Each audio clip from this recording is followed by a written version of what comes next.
Kwa neema ya Kristo tumeonana tena. Haleluya. Hatufi, tunaishi ili tuendelee kusimulia matendo makuu ya Mungu wetu.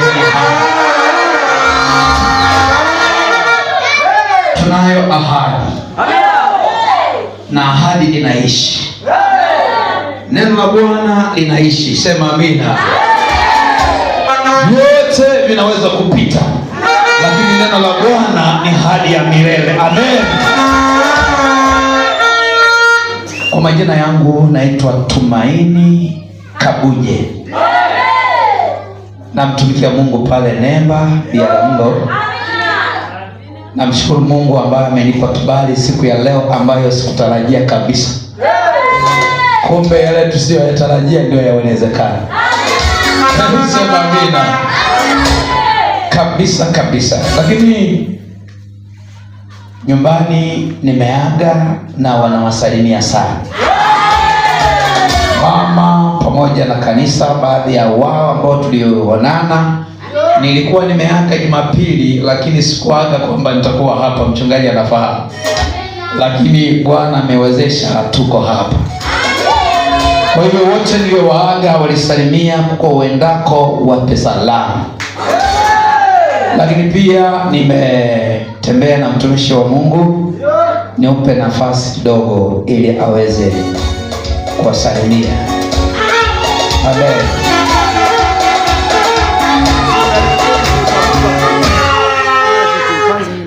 Bwana Yesu asifiwe. Bwana Yesu asifiwe. Haleluya. Bwana Yesu asifiwe sana. Basi mimi sitakuwa na maneno mengi sana. Nimeambatana na mchungaji wangu, kiongozi wangu. Bwana Yesu asifiwe. Bwana Yesu asifiwe sana. Namwomba Mungu nisije nikaongea mengi. Bwana Yesu asifiwe sana. Lakini kwa majina yangu ninaitwa mchungaji Haruni Fredrick Mwahalende. Nimetokea Kabindi. Amen. Kabindi mnakuja kuchukua ndizi, maparachichi. Bwana Yesu asifiwe. Basi najua wengi mnapafahamu. Na Mungu awabariki sana. Lakini nipende tu kuwatia moyo, hakika mna mchungaji mzuri. Bwana Yesu asifiwe.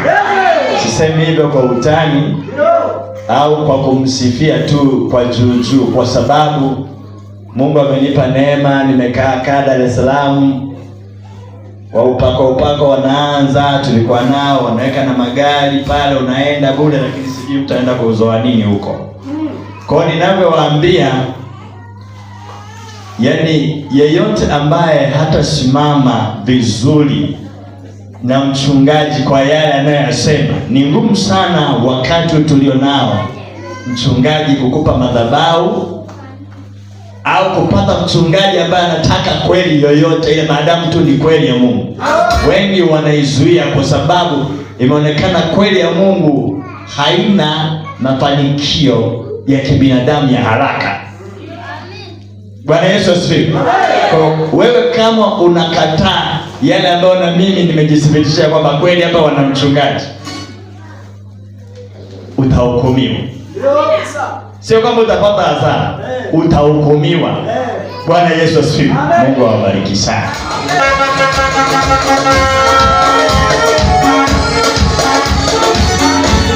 Amen. Bwana Yesu asifiwe. Naomba niseme jambo moja. Tunachoogopa kusema au tunachoogopa kwa mtu ni ile mtu kujipa utukufu, lakini ukweli tutausema hata kama mwingine atautafsiri vibaya, utabaki hivyo hivyo, kwa sababu hatuna mahali pengine pa kutiana moyo katika kazi ya Mungu na hasa utumishi huu isipokuwa wakati huu ambao Mungu ametupa. Hebu sema amina kwa jina la Yesu. Mimi nasema huyu ndugu ni rafiki yangu. Kwanza nilishangaa sana wakati ule mwaka jana kuwa ni miongoni mwa watu ambao aliniamini na kuniruhusu nije madhabahuni hapa, kwa sababu ninafahamu Mungu aliniambia kwamba mtu yoyote ambaye utapata kibali kwake, huyo ni mtu wangu. Kwa hiyo nafahamu wakala yeyote wa ufalme wa giza hatuwezi kuambatana, labda Mungu amkamate kwa nguvu ili amlete kwa Kristo. Kwa hiyo tunachokisema tunasema kwa kumaanisha. Na unisikilize, mchungaji anapokusaidia katika jambo lolote usidhani hakupendi. Hivi mmeiona furaha ya mchungaji baada ya kuona lile kusudio la moyo linatimia machoni pake, jinsi alivyofurahi? Na hayo ndiyo yanakuwa ni majibu ya mtumishi wa Mungu, kuona lile aliloliona kama mtumishi wa Mungu amemjalia kuona mbele, alafu linatimia, linatekelezwa, yaani linafanikiwa akiwa naona kwa macho yake. Hii inampa furaha kubwa, na mahali pekee ambapo utamfanya mchungaji wako afurahi ni saa utakapotii lile ambalo Mungu anamuongoza wewe. Hata ungempa fedha, vitu vizuri, lakini kama kuna vitu anaviona kwako havijakaa sawa, unamwongezea huzuni maradufu, unamwongezea huzuni.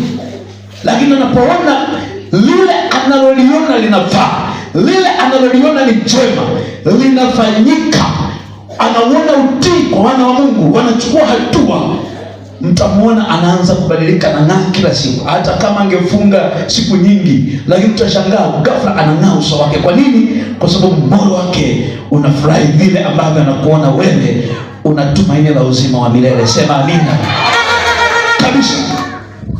Kwa hiyo lazima tutiane moyo, na lakini pia niendelee kuwatia moyo, na ninafurahi sana siku ya leo, nimefurahi sana. Nakumbuka wakati nilipokuja hapa, kuna baadhi ya mambo machache ambayo yalikuwepo ya kusaidiana. Sema amina. Lakini wakati huu nauona utukufu unazidi kuongezeka. Hebu piga na Yesu makofi mzee.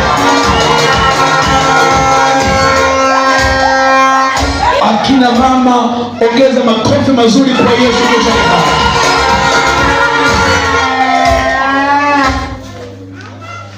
Kwa hiyo namshukuru Mungu sana kwa kuwa ninyi Bwana amewajalia roho ya utii kwa sehemu kubwa.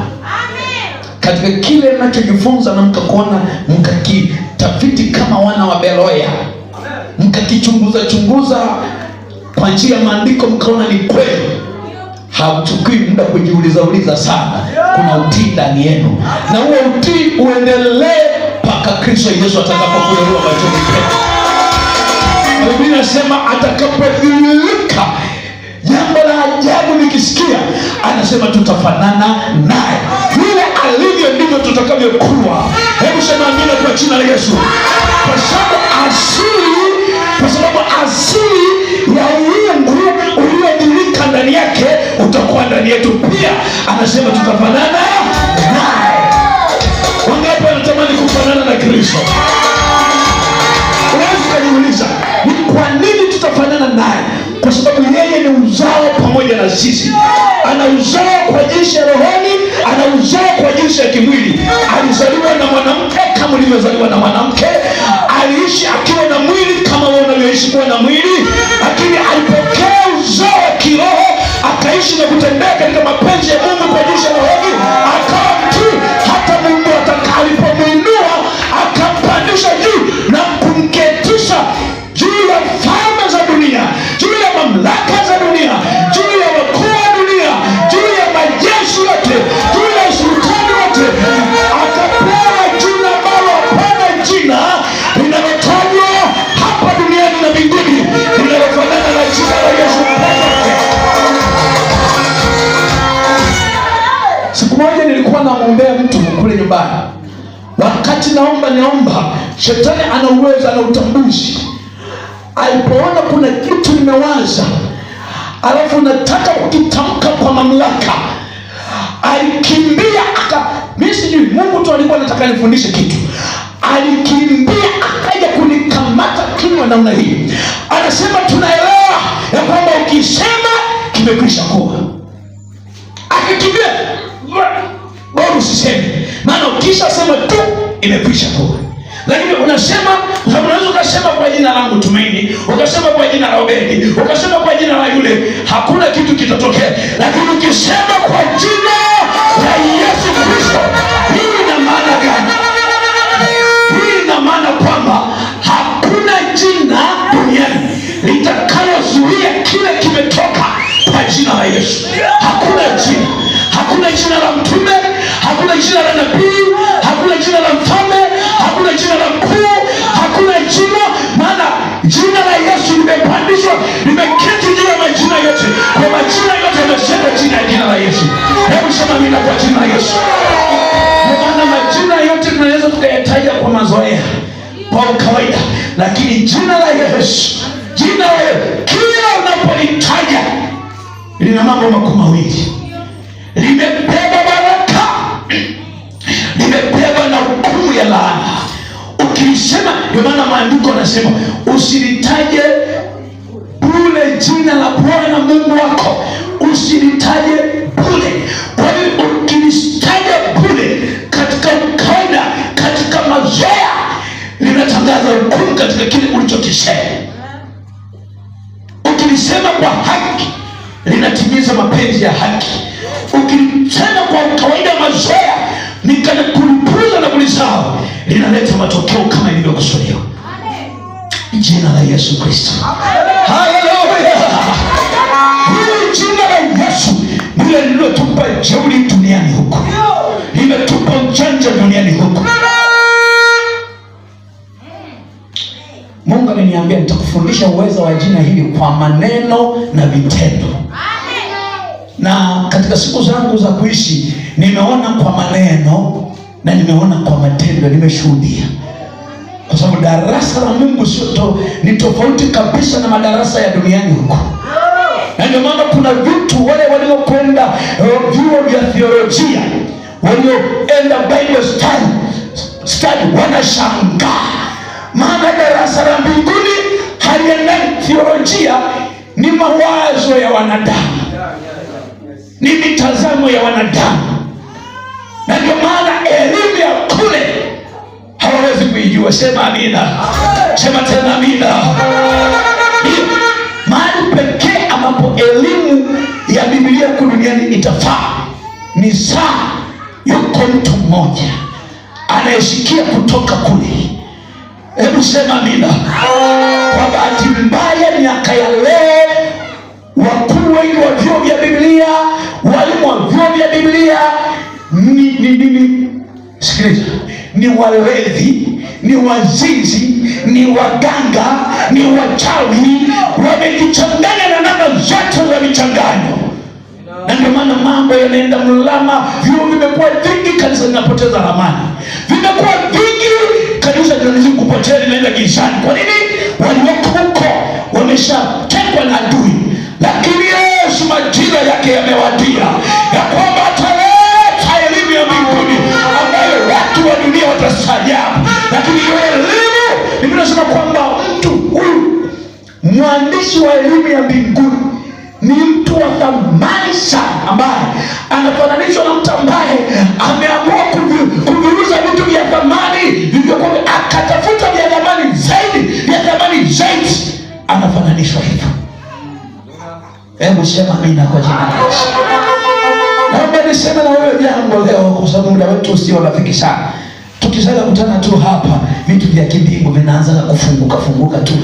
Sasa ndio maana wale wanasema hawana utaratibu, maana teolojia hapa alifanyagi kazi.